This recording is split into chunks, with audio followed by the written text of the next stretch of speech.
Hola, hola, y hoy vamos a continuar con el libro de la inteligencia emocional de Daniel Goleman, el cual tiene un capítulo súper interesante que se llama ¿Para qué son las emociones?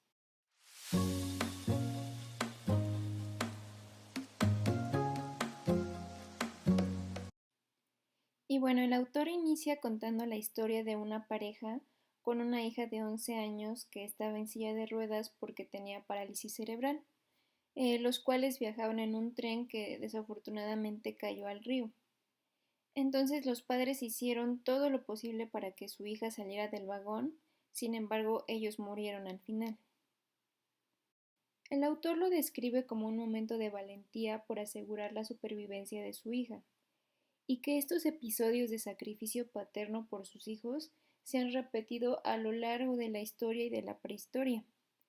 Los biólogos evolucionistas dirían que es un sacrificio por el éxito reproductivo, pero los padres dirán que es un acto de amor. Esto sugiere que los sentimientos y los anhelos más profundos son indudablemente una guía, y que la especie ha sobrevivido gracias al poder que las emociones tienen sobre nuestro comportamiento. En este ejemplo, el amor de los padres fue mayor a su deseo de supervivencia personal. Nuestras emociones nos guían en momentos difíciles o importantes, como en un peligro, una pérdida dolorosa, un fracaso, para hacer vínculos o para formar una familia. Gracias a que las emociones nos han ayudado a sobrevivir, nuestra especie tiene grabadas ciertas tendencias automáticas ante estos desafíos. Cuando hablamos del Homo sapiens, la especie pensante, tal vez no consideramos que en la toma de decisiones se ha tomado más en cuenta la emoción que el pensamiento racional. Al final, la inteligencia tiene menor poder cuando nos dominan las emociones. Cuando las pasiones aplastan a la razón. Ahora se habla de Matilde, una niña de 14 años que le dijo a sus papás que se quedaría a dormir con unos amigos. Sin embargo, se escondió en el armario para hacerle una broma a sus papás. Pero cuando su padre escuchó ruidos extraños, tomó su pistola y le disparó a su hija, que falleció horas después. El impulso del padre de proteger a la familia y su miedo lo llevó a una trágica situación. Es un ejemplo de que una reacción automática puede ser parte de la evolución. Nuestras emociones eran guía para un entorno del pasado. Sin embargo, la civilización actual es otra realidad, pero la evolución del cuerpo y de la mente humana no ha cambiado a la par. Las primeras leyes y escritos éticos como el Código de Hammurabi, los 10 mandamientos hebreos, los edictos del emperador Ashoka, pueden interpretarse como intentos de domesticar la vida emocional. Pero a pesar de estas limitaciones sociales, las pasiones dominan la razón constantemente. De hecho, nuestros circuitos neuronales están moldeados según lo que mejor funcionó en las últimas 50.000 generaciones, no en las últimas 5. Las fuerzas de evolución son tan lentas que la forma de nuestras emociones es un trabajo de 1 millón de años. Los últimos 10.000 años han dejado muy pocos cambios biológicos en nuestras emociones, a pesar de que hubo un gran desarrollo en la civilización. Por lo tanto, nuestras emociones no solo están moldeadas por nuestro juicio o historia personal, también por nuestro pasado ancestral. En resumen, es frecuente que nos enfrentemos a dilemas posmodernos con un repertorio emocional adaptado a las urgencias del Pleistoceno.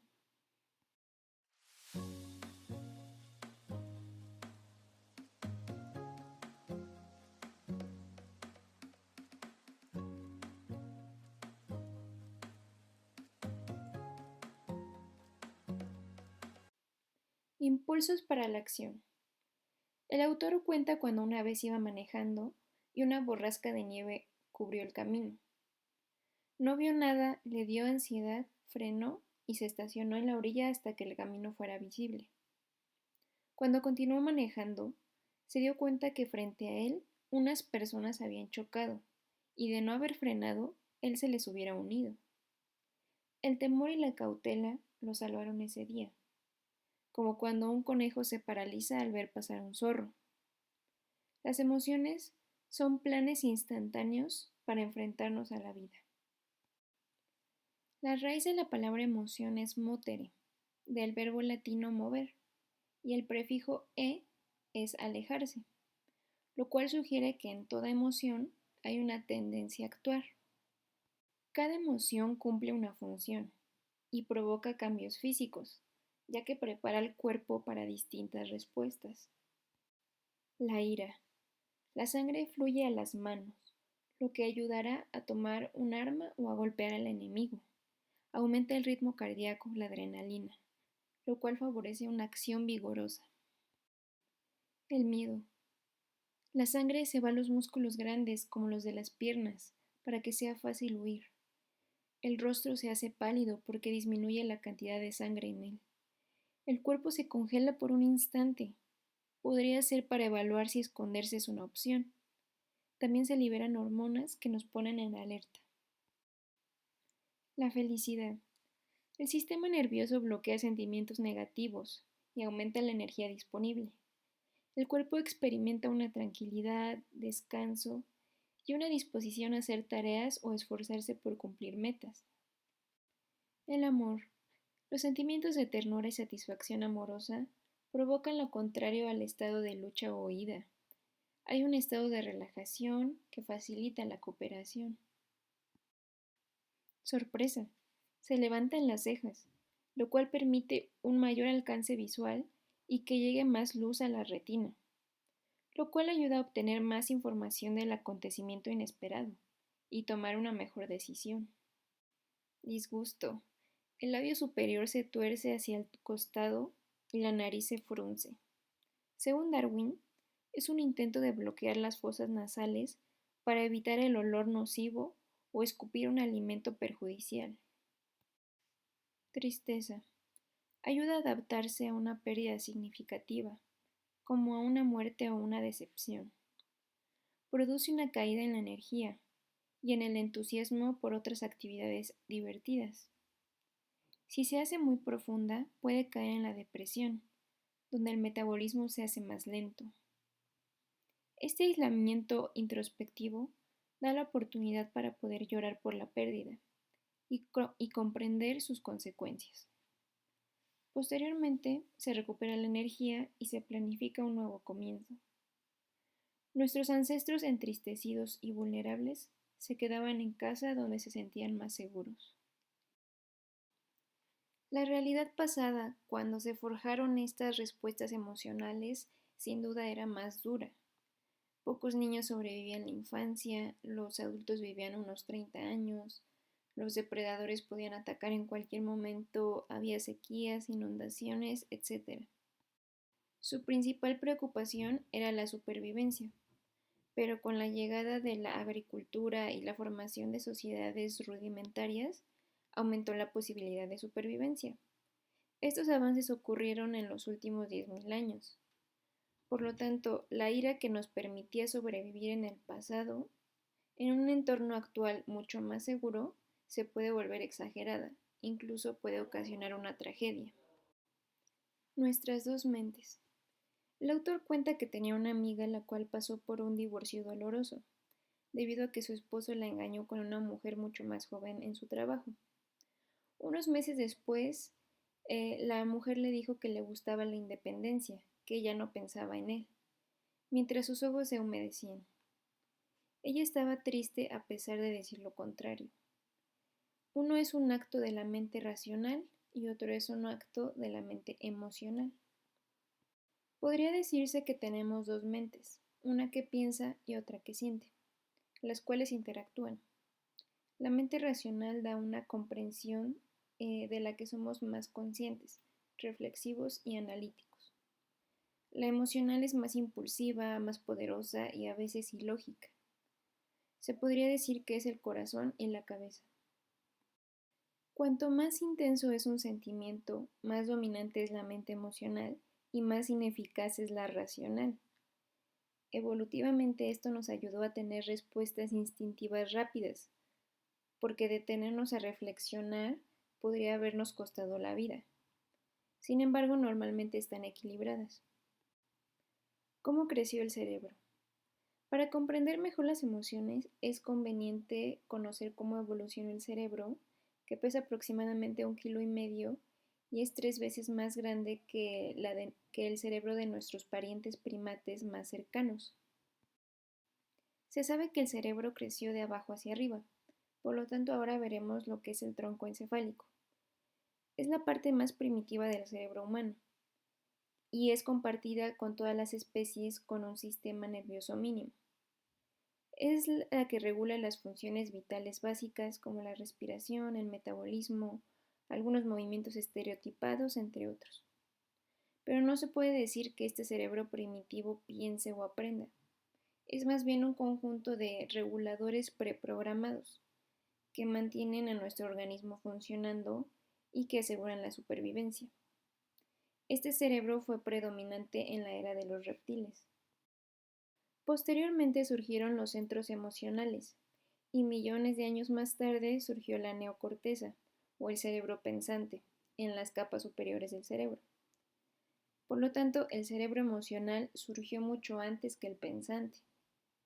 El hecho de que el cerebro pensante surgiera del emocional nos hace pensar en la gran relación entre el pensamiento y el sentimiento. La raíz emocional más primitiva es el sentido del olfato, y fue sumamente importante para nuestra supervivencia, ya que existen moléculas que son transportadas por el viento y son detectadas en las células que analizan el olor. Puede ser un ser viviente, algo nutritivo, algo venenoso, un compañero amoroso, un depredador, una presa, entre muchos otros. Anteriormente este sistema era muy básico.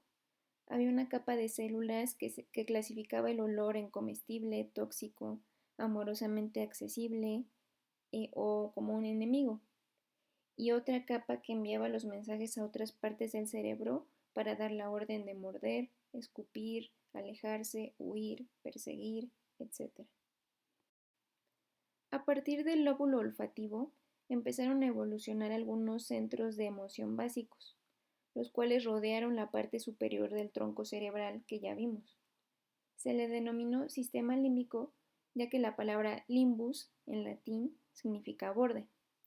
Por lo tanto, cuando sentimos mucha furia, miedo o amor, nos domina nuestro sistema límbico. Al evolucionar y afinarse el sistema límbico, se le añadieron dos herramientas, el aprendizaje y la memoria.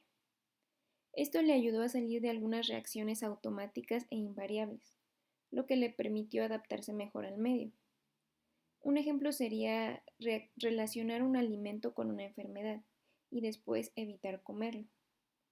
Esta discriminación de lo bueno y lo malo se hacía por el rinencéfalo, que significa cerebro nasal.